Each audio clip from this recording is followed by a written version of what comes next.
Tears of joy as Israeli hostages and Palestinian prisoners are released. A ceasefire between Israel and Hamas and the U.S. response. A significant figure in the Catholic resistance to Nazism. Reflections from experts and the President of Ireland on one priest's life and legacy. It was morally so striking that somebody was going to do all of that for those threatened.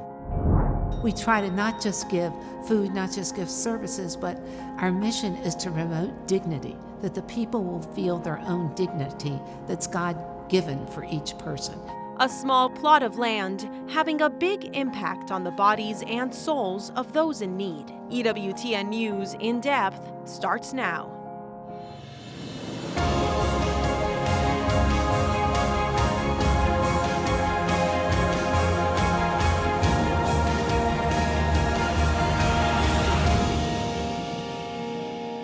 Continue to pray for the world. Everyone hopes for a quick solution, even if, it would need a miracle, but a miracle can happen. That's our faith. Hope for peace, as a pause in fighting between Israel and Hamas allowed hostages and prisoners to be reunited with their families. The truce between Israel and Hamas was extended several times over the week, but on Friday, Israel resumed airstrikes after Israeli leaders accused Hamas of violating the ceasefire. More than 100 hostages and 240 Palestinian prisoners have been released. Mark Irons brings us some of the emotional moments families are sharing as they reunite. The conflict continues, but earlier this week, during a pause in fighting between Israel and Hamas, some scenes of hope. Hostages captured by Hamas released and reunited with loved ones. Thomas Hand was originally told his 9-year-old daughter Emily was killed during the October 7th Hamas terror attacks in southern Israel. He later found out she was a hostage. Now she's home. All of a sudden the door opened up and she just ran. Just like I imagined it, running together. I probably squeezed too hard. This doctor in Israel has treated some of the hostage children, now returned. In general, I can say that they all came very skinny, very pale, lost maybe 10 to 15% of their weight. In exchange for freed hostages, Israel has released Palestinian prisoners.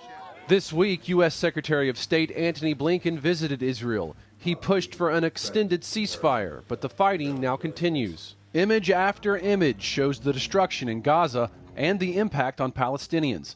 The Catholic Patriarch of Jerusalem, Pier Battista Pizzaballa, hopes the release of hostages is a first step toward the end of the war. And last week in Rome, Pope Francis met with concerned Israelis and Palestinians who spoke about innocent lives lost in the Gaza Strip or captive family members who have yet to be returned to Israel. This woman had relatives killed in the Hamas attack. Others were captured and have been freed, but not all. It has been an emotional roller coaster since October 7th. 10 days in, we learned that Carmela and Noya had been murdered. We had to find a way to keep fighting and not grieve. And now, 52 days in, Erez and Sahar have been returned to their mother, and yet we're not whole yet because Ofer is still there. According to Hamas officials, the youngest hostage, a 10-month-old baby boy, along with his 4-year-old brother and their mother, were killed in an Israeli airstrike. Israel has not confirmed that claim. Everyone is affected. Everyone knows someone that is there. The Jews know soldiers that have been sent in Gaza. Palestinians, most of them have family over there, relatives or people that they've known.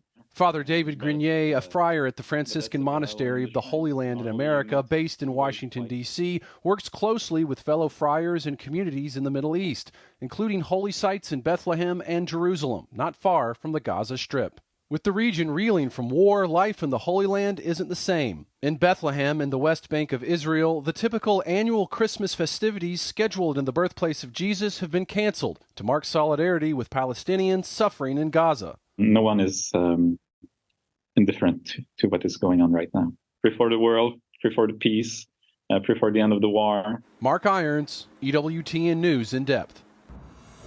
Andrew Doran, who previously served on the policy planning staff at the U.S. Department of State and is currently a senior research fellow at the Philos Project, joins us now to provide his expert insight into what's happening now in Israel.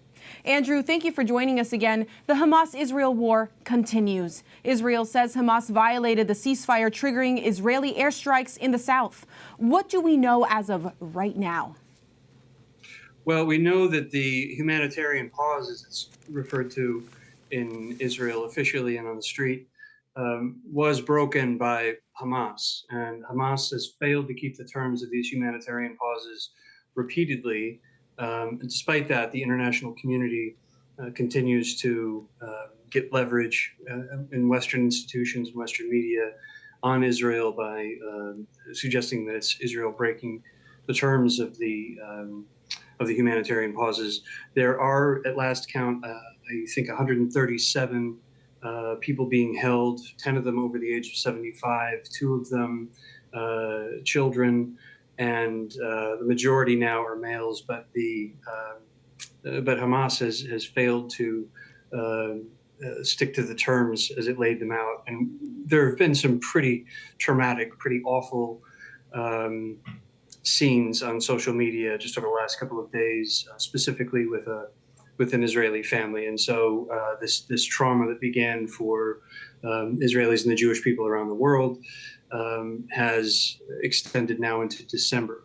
And it really has taken a terrible psychological toll. Now, before we talk about that pressure, the Western pressure that you mentioned, negotiations to resume the ceasefire and the continued exchange of prisoners and hostages are reportedly still occurring. What might that look like, and for how long? Well, the negotiations, certainly there is a segment of the Israeli population that is putting a lot of pressure. This is from the right mostly, but Israelis who are just being very practical about this, saying if we negotiate now, that gives Hamas more time, and it increases the likelihood, not just that Israelis are going to be kidnapped in the Middle East and around the world, but that other Westerners are going to become the targets of kidnapping, because it's going to send a message that this is a successful negotiating mechanism.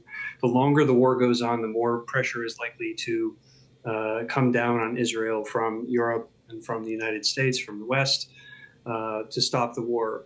Perhaps ironically, the quietest but strongest support for Israel's operations against Hamas are coming from Sunni Arab governments in the Gulf and in North Africa, who are saying you have to finish Hamas, or this is going to be a problem we're all dealing with for a long time. So this is one of the paradoxes. Israel needs to finish this operation militarily, but this is something that's just simply built into the Israeli DNA. They will negotiate. They'll negotiate to get a dead body back. And so certainly they're going to negotiate. The Pope's comments after he met with both Israeli and Palestinians calling the conflict terrorism were criticized by some who called his words ambiguous, while others took offense at the insinuation of the Israeli counterattack as terror. What should we consider in the Holy Father's words? Is he involved in these peacekeeping efforts? I know he wouldn't want them called that. Well, I think, I don't know who on the Pope's staff might be an expert in urban combat, for example.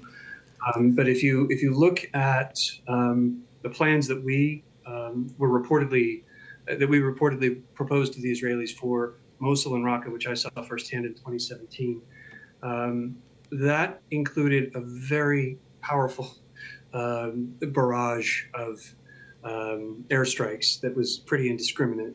They do their best to work around that. I am a little bit surprised that the Israelis opted for the approach that they did, which was to put more IDF soldiers at risk and reduce the reliance on airstrikes. So far, they've been able to keep both civilian casualties comparatively low and IDF casualties low.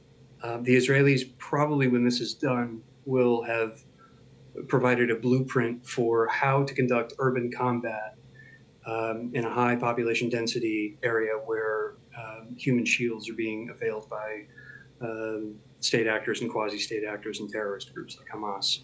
That's how a lot of people who are observing this more closely see it. And so the Pope's remarks suggesting that the IDF is in any way comparable to Hamas is deeply disconcerting. There are several hundred Palestinian Christians in Gaza. There are many thousands of Palestinian Christians in the West Bank, and there are millions around the region. And if the Vatican were to speak as candidly and as freely as it's able to about Israel and its criticisms, if it were to do the same about Hamas, Islamic Jihad, the Palestinian Authority, other Muslim-majority governments, they might not be safe. They would not, absolutely not be safe, and that's a well-known fact. But it's something that if you're not an expert, you haven't traveled the region, you don't know to read between the lines, and so criticism ends up being leveled against Israel in a way that suggests that there's moral parity, and that all things being equal, perhaps that wouldn't be a problem. But we're living at a time of unprecedented anti-Semitism here in the United States, and anti-Semitism that we've not seen in Europe since 1945, and anti-Semitism spreading around the world. And if Catholics think that it's going to stop there, they're mistaken. We really ought to know better, and the Catholic Church's hierarchy ought to either speak with moral clarity or perhaps be silent. Andrew, Secretary Blinken warned this week that Israel has weeks, not months, to complete the objective of destroying Hamas. What kind of an impact does that pressure, that Western pressure you discussed, have? Well, it's unfortunate that Secretary Blinken set a deadline, because this gives this means that time is now the ally of Hamas rather than Israel, rather than the IDF. And this is happening at a time that Israel's also under pressure to conduct these humanitarian pauses to get their hostages back. Unfortunately, this probably makes it less likely that Israel will be able to both get its hostages back and achieve its mission objectives militarily, which would leave Hamas essentially in place. So this is deeply troubling. To the detriment of many others who fear the reign of Hamas. Thank you so much, Andrew. Of course. When we return, illness keeps the Pope from traveling to a world climate change meeting, but it didn't stop him from working from home. We'll be right back. I think what's really missing is an understanding of Justice Thomas, the person, and an understanding of Justice Thomas, the jurisprudence. An influential federal judge joins us to decipher the jurisprudence of Supreme Court Justice Clarence Thomas. We talk to Judge Amul Thapar about his new book. And a special plenary indulgence is offered during the Advent and Christmas season. We'll explain. EWTN News In Depth. We'll be right back.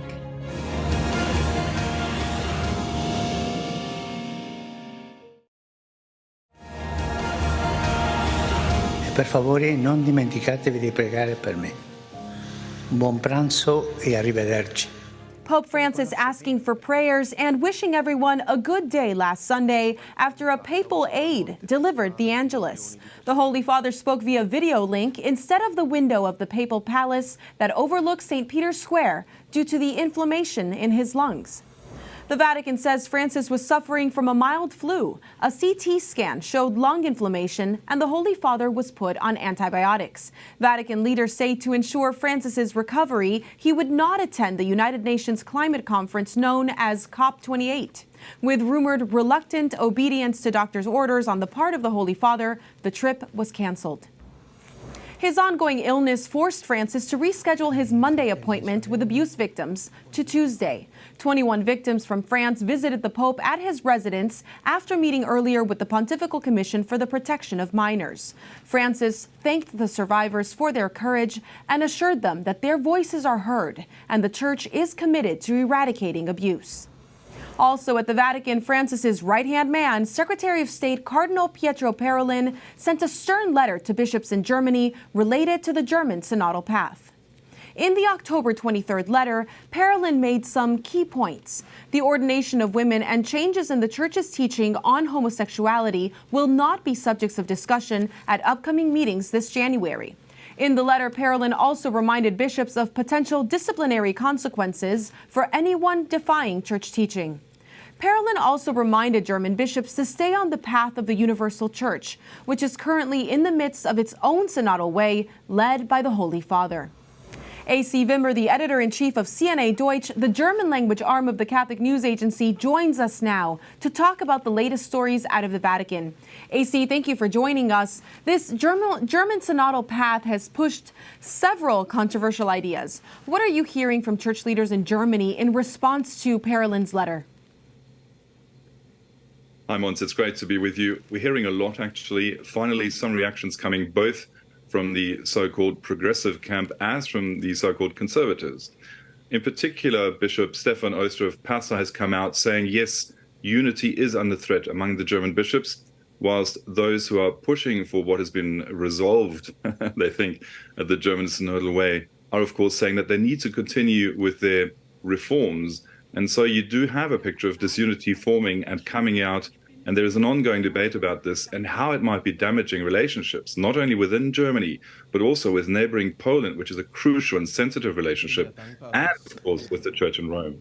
Yes, and so bishops in Germany, when you talk about that lack of cohesiveness, they have said that they want to set up their own synodal council to govern the church in Germany, effectively negating the power of the Holy See. Are we anywhere near that being a reality? Absolutely, and we're getting closer, Montse. That is quite alarming for observers, I imagine, also from Rome, but certainly to those that we've spoken to for CNA and CNA Deutsch.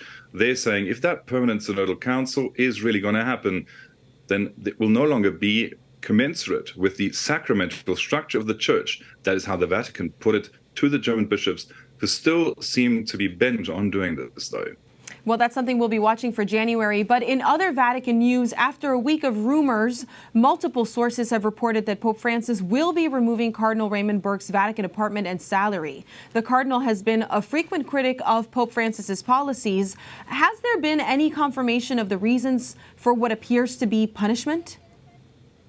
Well, we've had papal biographer Austin Ivory saying that he had spoken to the Holy Father about this, and that, yes, it was because... So we hear, this is purported, of course, the Pope designated Cardinal Burke as someone who was threatening church unity. And there you have unity again, Montse. So this is very pertinent also with a view to the situation in Germany, but also with the question of how the Vatican is communicating to bishops, to cardinals, and what kind of steps they're taking. It is creating a lot of, shall we say, interest also among German-speaking prelates across Europe, and even across the world. I've spoken to people in Australia saying, what is happening to Cardinal Burke? Why isn't it happening to the Germans? Now, for some context, Christoph, Cardinal Burke's appointments are still there. He still votes in a conclave. He still has all of the authority that comes with that, just not these other privileges. Canon law does provide for disciplinary measures, but isn't it unusual to see this kind of a response that threatens the livelihood of a cardinal? Is this confirmed in any way that it'll actually happen? Well, apparently it's confirmed by going by what Austin Ivory, the papal biographer, has said, not by what the official spokesman of the Vatican, Matteo Bruni, has said, Montse. So I think we can presume it will happen. But of course, you pointed to a very important question. What happens to a person if you take away their abode or their pay is one thing.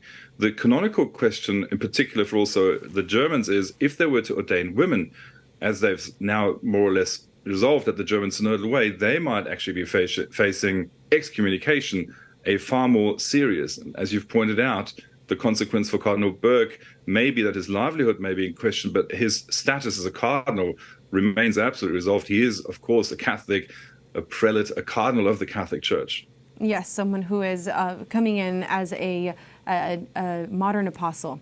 We will be looking to you for more on Cardinal Burke, of course, but on another notable move from the Vatican this week, Pope Francis added 11 new members to the Dicastery for the Laity, Family and Life, including 2 married couples. What does this mean for the Vatican office?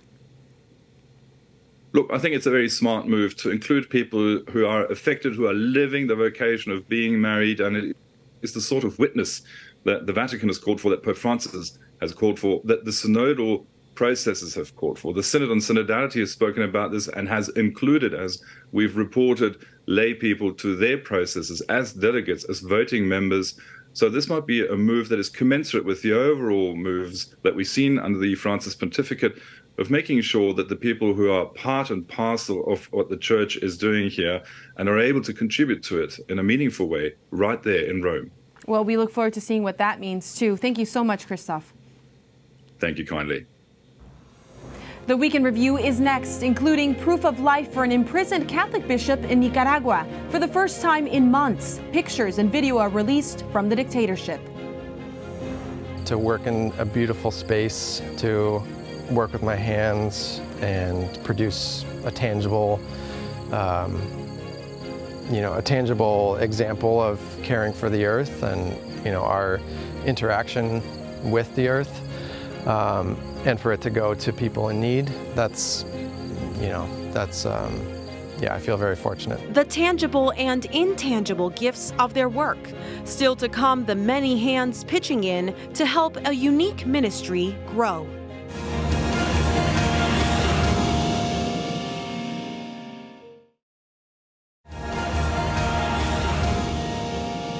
Topping the Week in Review, somber news on Friday from the United States Supreme Court. The first woman to serve on the High Court has died. Retired Justice Sandra Day O'Connor was 93. An appointee of President Ronald Reagan, O'Connor served for nearly 25 years, making her one of the most powerful women of her era.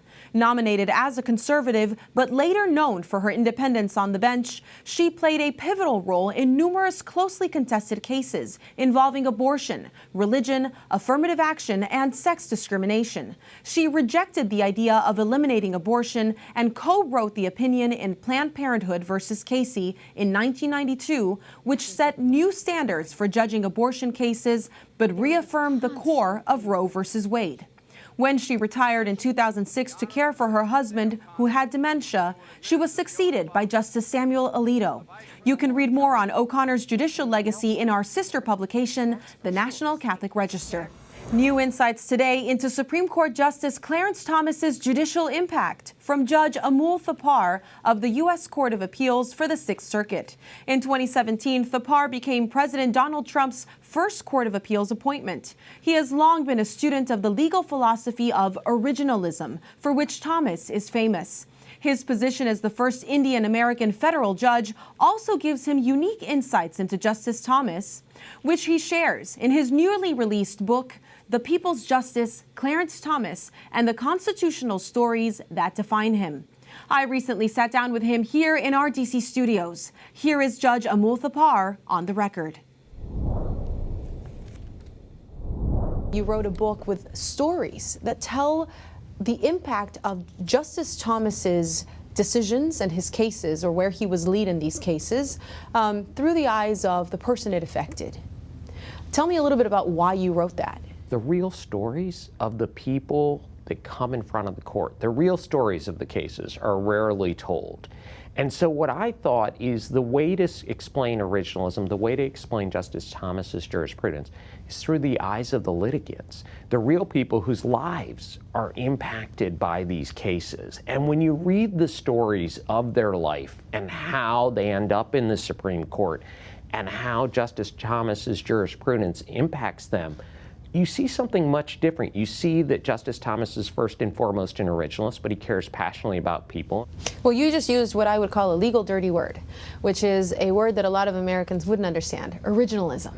Originalism, this legal theory, this application of the law that many legal outlets, but also mainstream journalists are quoting as something that Americans should be fearful of. Explain originalism for the everyday American. You've got to understand what the American people approved. Think about me, the son of Indian immigrants. My dad came here with a one-way ticket and a $5 bill because he was one of 5 children raised by a single mom in India back in the 40s and 50s. His dad passed away when he was 2, and they literally didn't have running water, didn't have a bathroom, and his mom gave him a ticket and a $5 bill. He was the youngest. She saved up for him and gave it to him and said, go make something of yourself. And he flew to America. And only in this country, right, with the will and the grace of the American people, can someone like me sit on one of the highest courts in this country. And so I've got to trust the American people. That's at its core what originalism is about. Do you trust unelected judges, or do you trust the American people? People say, well, the Constitution's so hard to amend, so originalists make us stay in time. No. Where do you think the Civil Rights Act comes from? That's not the Constitution. We can pass laws. Of course, you can amend the Constitution. It's been amended multiple times since the Bill of Rights. But you can also pass laws federally, pass laws at the state level, pass things at the local level, and then the American people have more say. They're more vested in the democracy. Justice Thomas came from the segregated South and rose to the highest court in the land. I rose to one of the second highest courts. The opportunity in this country is great, but for people like us that are here by the grace of the American people, we put our faith in the American people and not unelected judges. And that's what originalism is about at its core. You have a challenge to your readers when they open your book. Would you want to live in Justice Thomas's America? Is that what you meant by that challenge? When you read those cases and you see what just every ruling of Justice Thomas in the book, imagine it's the majority. Imagine in every case, you're going to, and think of that America. That's an originalist America, because as everyone says, he's the purest originalist on the court. That's an originalist America. Would you want to live in it? I challenge his critics. Even there, as I say at the end of the introduction of the flap, even his critics might be surprised if they were giving it an honest read. You talk about the legacy of Justice Thomas as representing black people. Is that something that's also important for you? It is in this sense. You know, people die to come to this country. Why? Because it's the land of opportunity. When a kid like me can get to where I'm at, that means something not only to Indians, to all sorts of immigrants' kids, that you can accomplish anything if you put your mind to it. I think about where my dad came from, and he used to tell us when we complained, he said, this is the greatest country in the world. Roll your sleeves up and get to work, and you can accomplish anything. Justice Thomas's grandfather said to him, when he said, I can't do something, old man Kent is dead. You know how I know? I helped bury him. The same message, the message that anything's possible in this country, and I'm an example of that. Clarence Thomas is an example of that. And it's because you take the law seriously. You once jailed an 84-year-old nun for breaking into a uranium plant, is that correct? That's and defacing it? Yes. And she was there for how long? How long was she in jail? 35 months? Yes. Okay. Why? Breaking the law has consequences, and trust me, I prayed a lot about that, but not as much as I prayed about some of the harder sentencings I've had.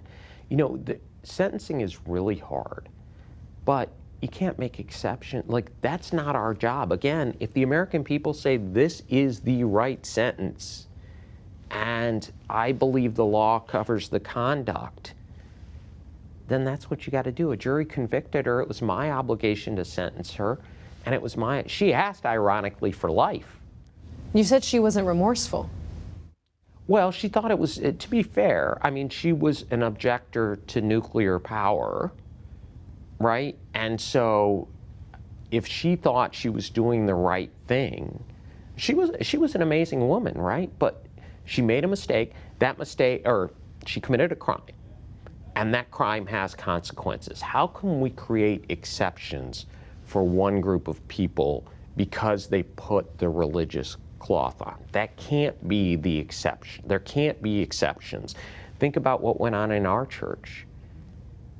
I mean, if you start creating exceptions, where does it stop? The law has to be followed. I took an oath to uphold the law.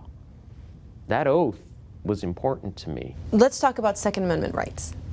This is one of the stories that you tell in this book. You talk about Second Amendment rights, and you tell a specific story about a case with the grandson of a slave who was in Chicago, wanted to have the American dream, worked his tail off to make that happen. Yes.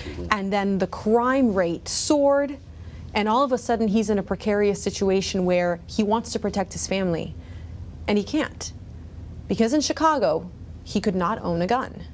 What happened in that case, and why did you tell that story? Otis McDonald moved up from the South to pursue a better life.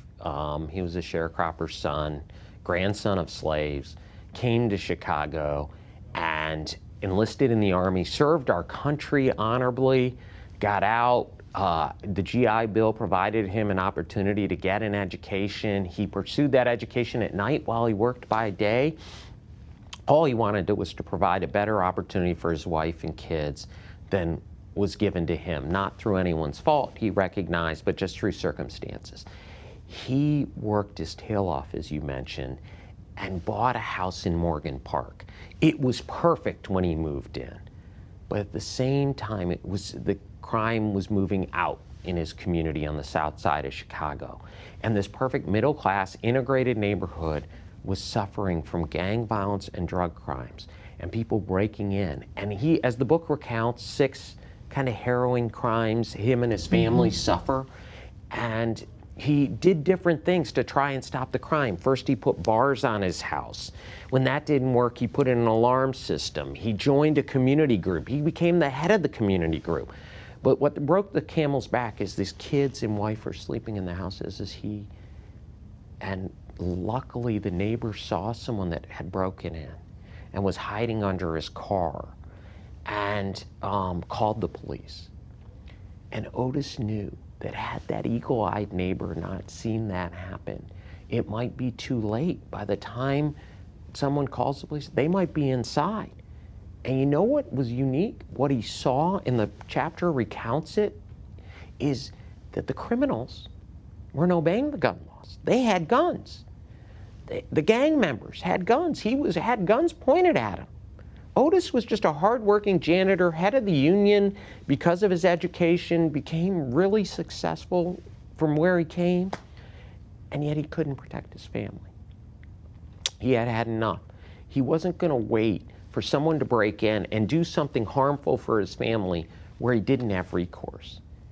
And so he challenged the ruling that he could not possess a gun in the city of Chicago, and that case goes all the way to the Supreme Court. The punchline, right, is he wins.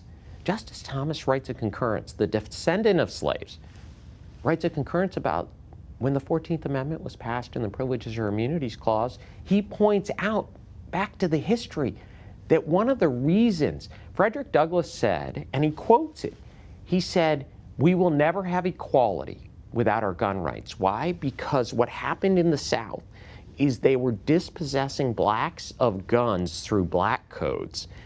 That's why the Privileges or Immunities Clause, one of the main reasons it was passed, that chapter recounts it, and the chapter recounts it because it's just recounting what Justice Thomas said. Just as a last question, what is your favorite part about being a judge? You mentioned you now, right now, have the best job, and you wouldn't necessarily want any other job. What is the best part of this job? You know, it's my colleagues. I wish America, in a lot of ways today, resembled the courts, in that we can disagree without being disagreeable. I'm very good friends with judges that see things differently than me. And we understand that. We try our best, we all try our best to get it right. There was much more of my conversation with Judge Thapar, including why he converted from Hinduism to Catholicism. You can see the complete interview on the EWTN YouTube page.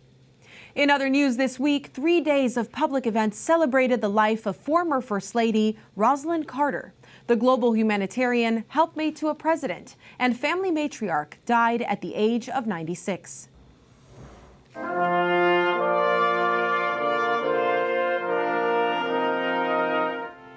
At a memorial service in Atlanta, 99-year-old Jimmy Carter, who has been in hospice care for 10 months, was joined by President and Mrs. Biden and all the other surviving First Ladies in paying tribute to Mrs. Carter.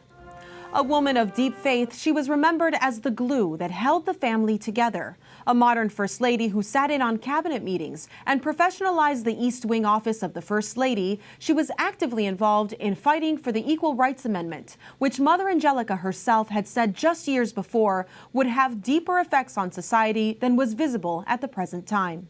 Carter's signature issue, however, was advocating for improving mental health services and recognition of the role of caregivers.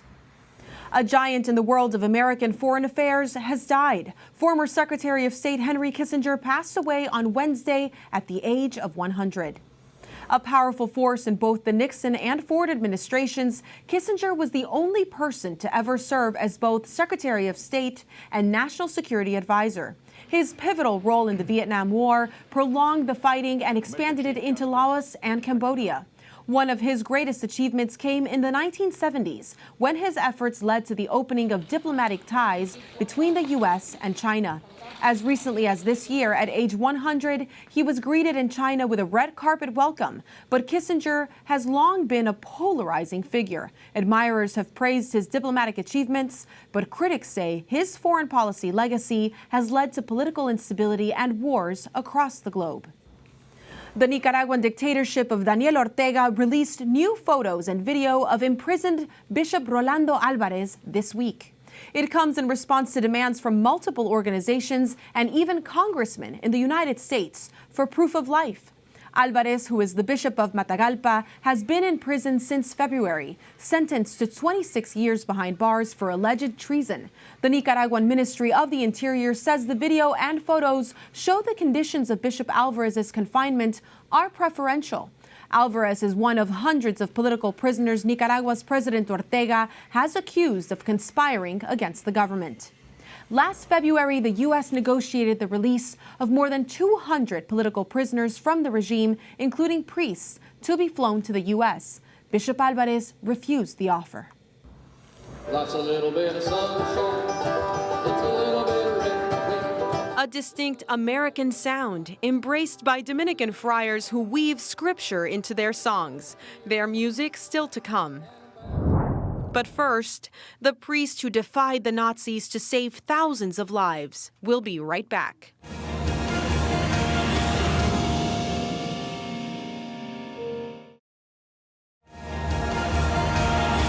I think I feel first and foremost as an Irish person an enormous sense of pride, but also I think his legacy is one that challenges us all.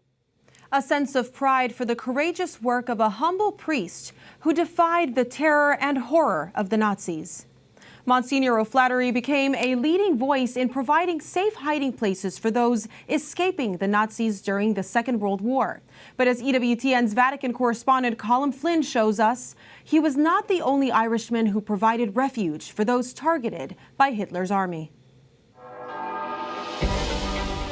In September 1943, during World War II, the Nazis took control of Rome. It was an incredibly tense and dangerous time, especially for the 12,000 Jews living in the city. Hitler wanted to include them in his final solution, and in just a few days, more than 1,000 Jews were rounded up in the city and sent to Auschwitz. Thousands more prisoners of war were also on the run. It was at this time that an Irish priest, Monsignor Hugh O'Flaherty, was working at the Vatican and decided he wanted to help. In secret, he started to hide thousands of Jews and prisoners of war from the Nazis in different homes, religious houses around Rome, and inside the Vatican itself.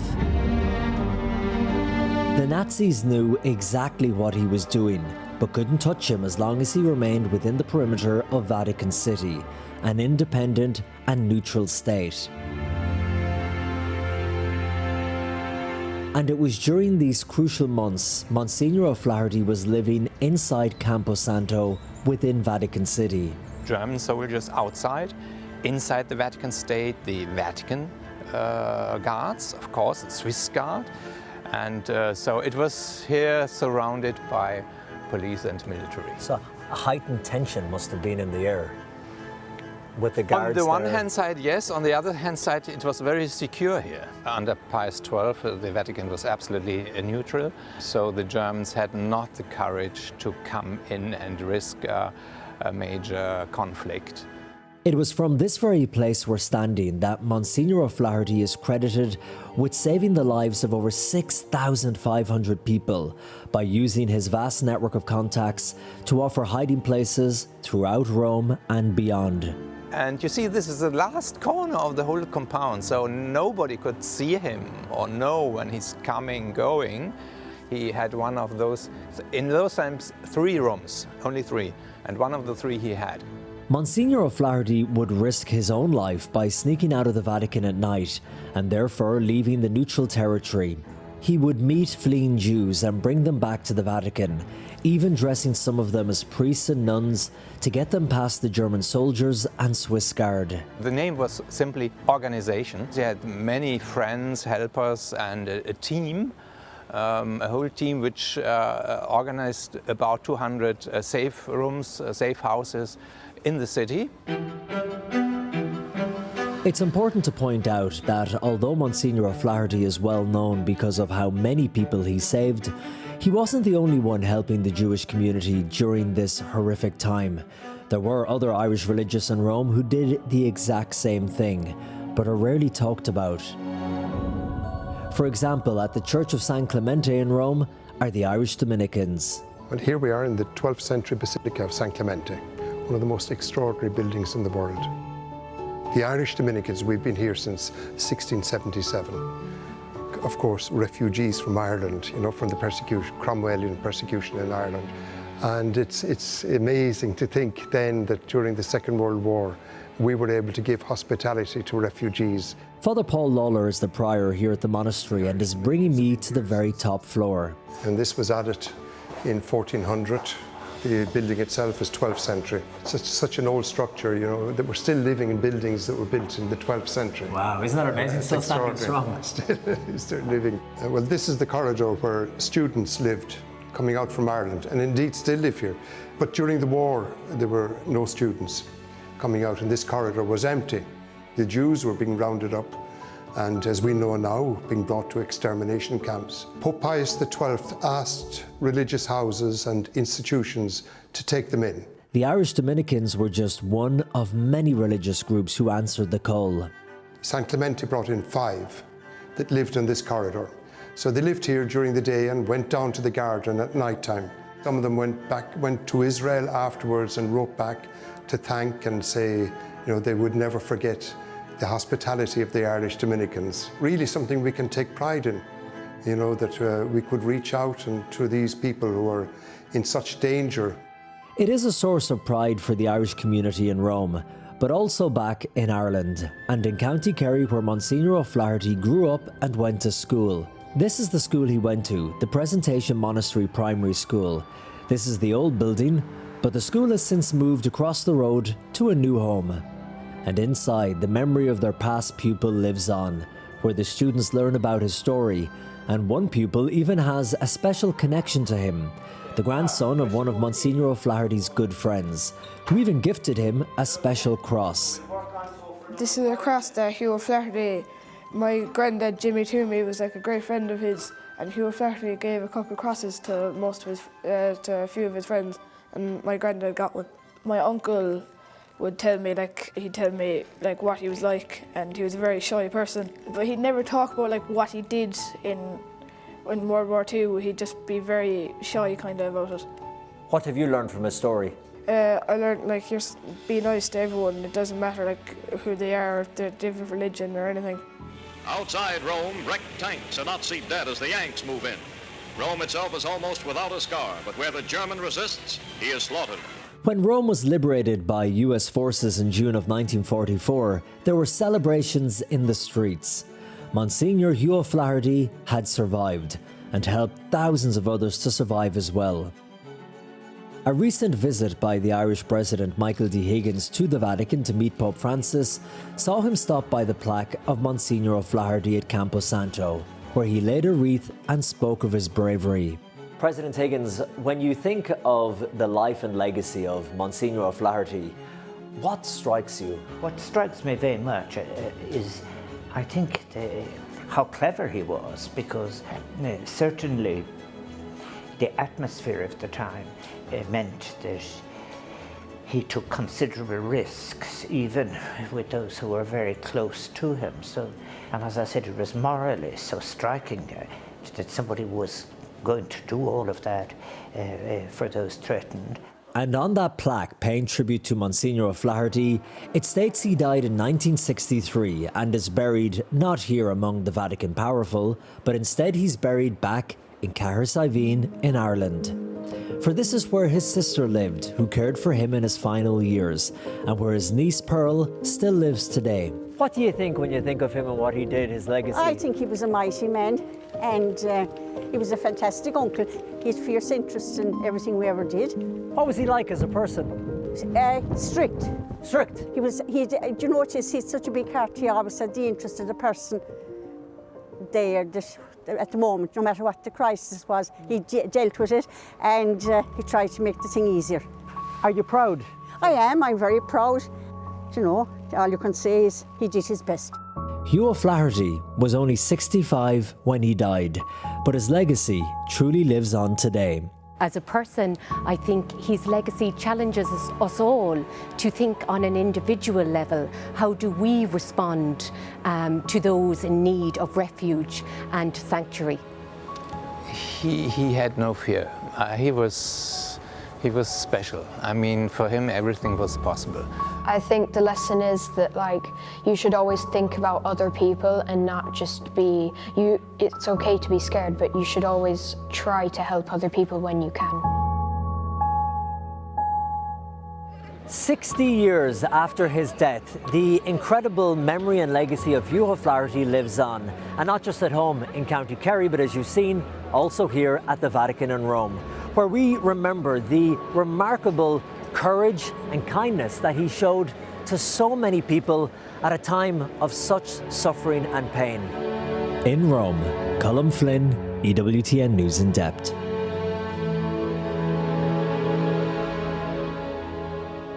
A longer version of Colm's coverage of Monsignor O'Flaherty can be viewed on the EWTN YouTube page listed on your screen. We invite you to follow all of our social media channels to see more from EWTN News in Depth. You get to walk by and instill a little hope into somebody or encourage them, even pray with them if they're in need of prayer. Planting seeds of hope in the lives of the less fortunate. After the break, we visit a farming ministry sustained by clergy and laity.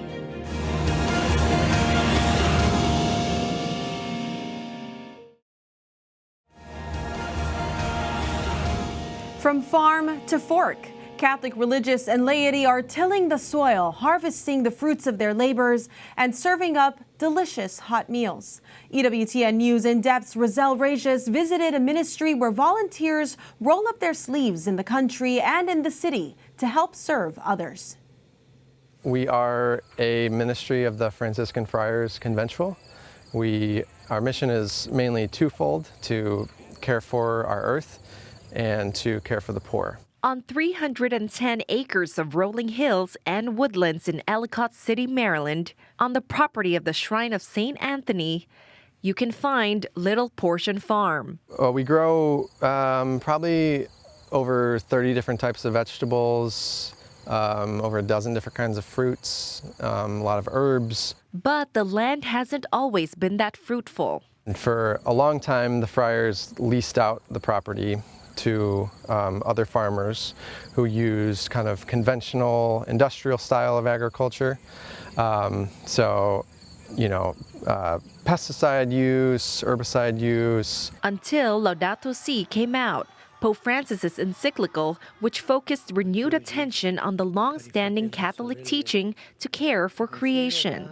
Along with the rest of the world, and around the time that Laudato Si came out in 2015, they started thinking about how we could use the land better. For the friars, hearing the cry for the earth and the cry for the poor meant building a sustainable farm that feeds those in need. I sense that St. Francis provided a kind of a great way of recognizing creation as a brother or sister, and the ability to see God's action and work in creation. So I think that the environment is obviously something that we have an impact upon as human beings, and our choices matter. The friars, alongside farm manager Matt Jones, started putting in the work to restore the depleted soil. And after some time, they planted their first seed. 2019 was the first year we consider kind of the beginning of Little Portion Farm, which is the first year that we planted vegetables. So we started very small. We started with only 10 beds. Since then, Little Portion Farm has grown, harvested, and donated over 60,000 pounds of produce. The food that we produce is wonderful and nutritious, but the work is even more beneficial. Kelly Neal is the volunteer coordinator at the farm. Since the farm does not use any machinery, Neal says the volunteers are the core of the ministry. Some volunteers have been with Little Portion Farm since the beginning. Just seeing the expansion and the different kinds of foods that we have, like that's one of the things that I really love about it. It's a bit of a dignity that you give to people to say you're important enough to try Jerusalem artichokes or, you know, okra or some strange squash flower. We're steward of what we grow and get it out to the community. It's just so important, you know, for our faith, you know, to pay it forward. Most of the produce harvested here at Little Portion Farm is donated to the Franciscan Center of Baltimore. During peak season, the farm donates about 500 pounds of food a week. We get to have these gourmet looking, the best looking produce coming from this farm, and it's all directed towards our guests, our neighbors. Jeff Griffin is the director of the Franciscan Center of Baltimore, which serves as many as 1,000 meals a day to those in need. For the hot meal program, we serve probably 400 to 600 people a day at our center, and then we also serve another 150 to 200 meals every day, 7 days a week, to homeless encampments. In addition to the hot meal program, the center is also in the process of starting a client choice pantry, which will provide organic produce to people who might have trouble buying fresh fruits and vegetables. Griffin says with the price of produce skyrocketing, they are seeing more and more clients. Every single day, we're serving our community. Chef Derek Purcell serves as the culinary director at the center. He tells us that one of his greatest joys is working with Little Portion Farm to create an in-season menu. Since we're preparing food from scratch, we got to talk with Matt, and we know exactly what's coming out of the field, and we implement that within a day or two after it hits our property. Sister Ann Hefner loves volunteering at the center and helping clients with their spiritual needs. Bring them to God in a way that you're standing with them.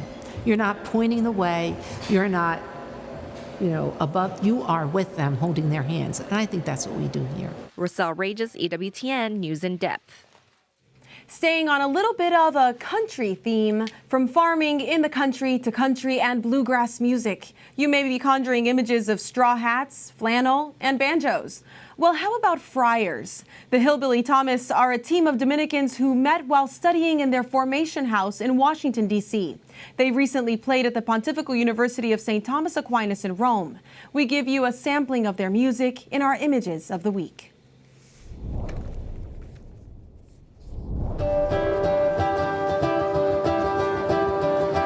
Life's a little bit of sunshine, it's a little bit of red, it's a little bit of red and white, it's a little bit of heartbreak, it's a bit of tears, and I'm bound by death, in my very last breath, and it ain't no joke, but I know you, so no need to be traumatized, you can just get baptized, no need for a Bible, just read the Bible.